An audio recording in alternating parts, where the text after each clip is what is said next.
ભાદરવા સુદ પાંચમ એટલે સામા પાંચમ, તેને ઋષિ પાંચમ પણ કહેવામાં આવે છે. આ દિવસે વ્રત કરનારને જાણતા અજાણતા રજસવલા અવસ્થામાં કરેલા પાપ દૂર કરવા માટે સપ્ત ઋષિઓને યાદ કરી અને પાપોમાંથી મુક્ત થઈ શકાય છે. આ વ્રત માત્ર સ્ત્રી કરી શકે એવી એક ભ્રાંત કલ્પના છે. આ વ્રત સ્ત્રી અને પુરુષ બંને કરી શકે છે. ઋષિએ માનવને માનવ બનાવ્યો, ઋષિએ તેને જીવન આપ્યું અને ઋષિએ જ તેને સંસ્કારોની પ્રતિષ્ઠા કરી દૈત્યત્વ પ્રગટાવ્યું. ઋષિ પાંચમના દિવસે સપ્ત ઋષિઓનું ધ્યાન ધરી દિલના ભાવ સાથે તેનું પૂજન કરવું. કશ્યપ, અત્રિ, ભરદ્વાજ, વિશ્વામિત્ર, ગૌતમ, જમદગ્નિ અને વરિષ્ઠ એ સાતે ઋષિઓનું સ્મરણ કરવું. આ વ્રત ખાસ કરીને ખેડૂતો વધારે કરે છે. આખા વર્ષ દ્વારા બળદ ઉપર જાણતા અજાણતા કરેલ જુલમ તેમજ ખેતીમાં અને જીવાતના પાપમાંથી છુટકારો પામવા આ વ્રત કરવામાં આવે છે. આ વ્રત માટે સવારે વહેલા ઉઠી સ્નાન કરી આપણા ઈષ્ટદેવ તેમજ કુળદેવી દેવી દેવતાઓની પૂજા કરવામાં આવે છે. બપોરે ફળનું ફરાહાર કરી શકાય છે અને સાંજે એકટાણું કરવામાં આવે છે. એકટાણામાં દૂધ, ખાંડ અને સામાના કુરિયાનો ઉપયોગ પણ કરવામાં આવે છે. જમી લીધા પછી વાર્તા સાંભળવામાં આવે છે. આ વાર્તા ન સાંભળે તો આ વ્રત અધૂરું ગણાય છે. હાથમાં ધોખડ નામનો ઘાસ રાખી અને વાર્તા સંપૂર્ણપણે સાંભળવી. અને આ વ્રતનું કોઈ પણ ઉજવણું હોતું નથી. ગમે તેટલા વર્ષ સુધી આ વ્રત આપણે કરી શકાય છે. ચાલો મિત્રો, હવે આપણે ઋષિ પાંચમની વાર્તા સાંભળશું. એક નાનકડું ગામ હતું. તેમાં એક ગરીબ ખેડૂત રહેતો. 10 વીઘા જેટલી જમીન, 2 બળદ અને ગામમાં એક નાનકડું મકાન. મકાનમાં 2 જણ પતિ પત્ની રહેતા હતા. લગ્નના ઘણા વર્ષો વીતી ગયા હતા, પણ પોતાને એકેય સંતાન હતું નહીં. એવામાં શ્રાવણ માસ પૂર્ણ થતા અમાસનો રૂઢ દિવસ આવ્યો. શ્રાવણ વદ અમાસ એ પૂર્વજોને પાણી પાવાનો પવિત્ર દિવસ છે. તેથી તેને દેવ પિતૃ અમાસ પણ કહેવાય છે. અમાસના દિવસે અન્નનો દાન કરવાનો મહિમા ઘણો છે. તે દિવસે બાળકોને જમાડવાથી અનેક ગણું પુણ્ય મળે છે. આ ગરીબ ખેડૂત અને તેની પત્નીએ બાળકોને જમાડવાનું નક્કી કર્યું. કહેવાય છે કે નીંદર એ વેરણ છે. ખેડૂતને સવારે નીંદર ઉડી નહીં અને ઉઠવામાં ઘણું મોડું થઈ ગયું. પત્નીને બાળકોને જમાડવાનું કહી અને પૂર્વજોને પાણી પાવા ગયો. પૂર્વજોને પાણી પાઈને આવી અને પછી બાળકોને જમવા માટેનું આમંત્રણ દેવા ગયો, પરંતુ મોડું થઈ ગયું હતું એટલે બધા જ બાળકોએ જમી લીધું હતું. તેથી એક પણ બાળક તેને ત્યાં જમવા આવ્યા નહીં.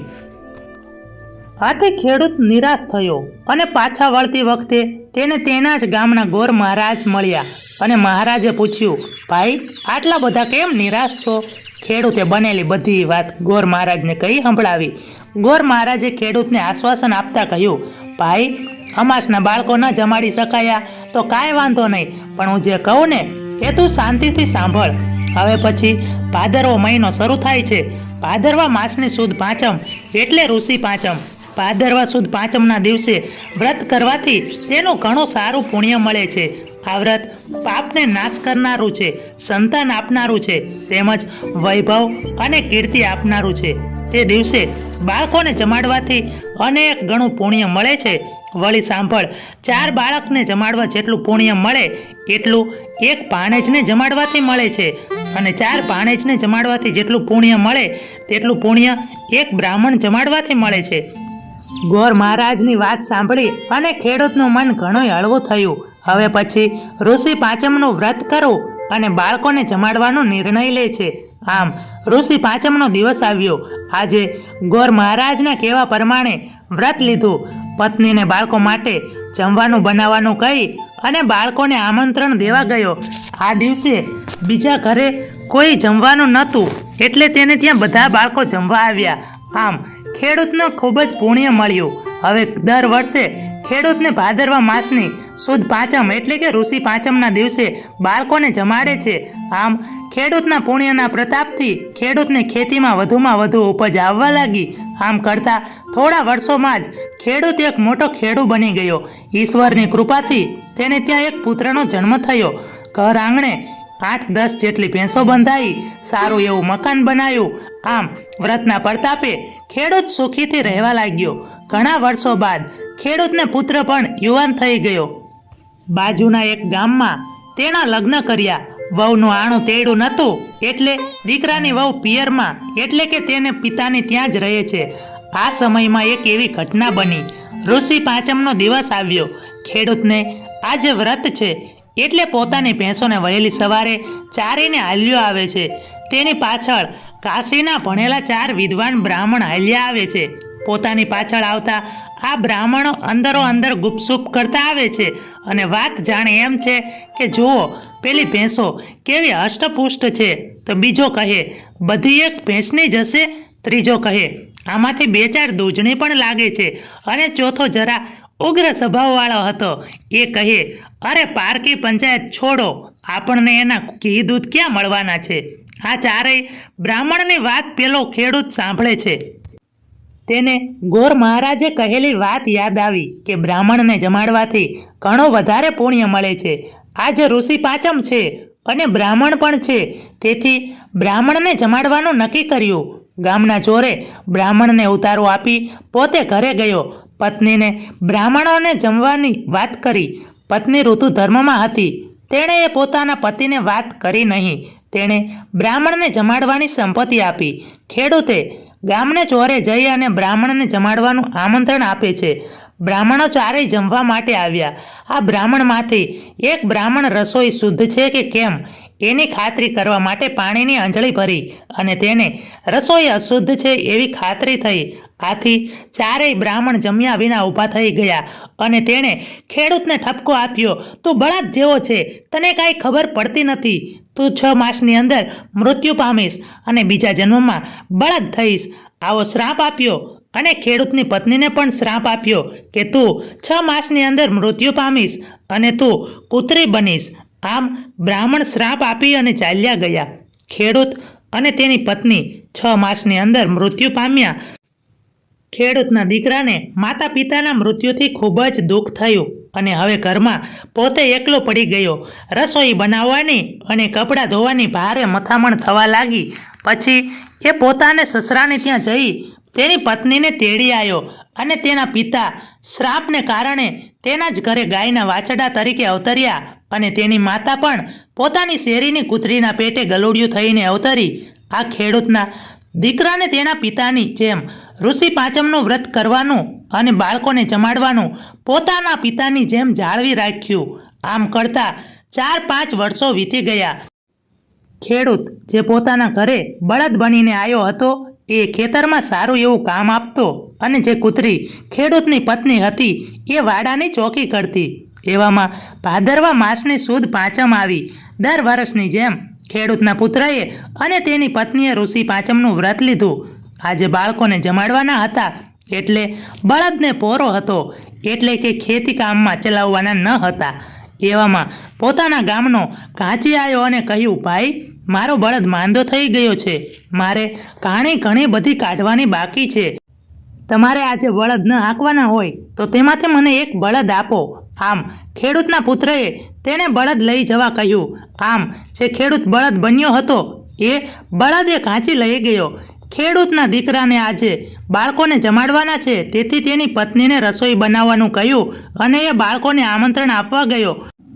ત્યારે તેને ત્યાં ગામના પાદરમાં કાશીના ભણેલા 4 વિદ્વાન બ્રાહ્મણ સામા મળ્યા અને ગામથી અજાણ્યા હતા. તેથી તેણે આ ખેડૂત પુત્રને પૂછ્યું. ખેડૂત પુત્રએ ગામનો ચોરો બતાવ્યો. ખેડૂત પુત્ર ઘરે જઈ અને તેની પોતાને પત્નીને વાત કરી અને બ્રાહ્મણને જમાડવાનું નક્કી કર્યું.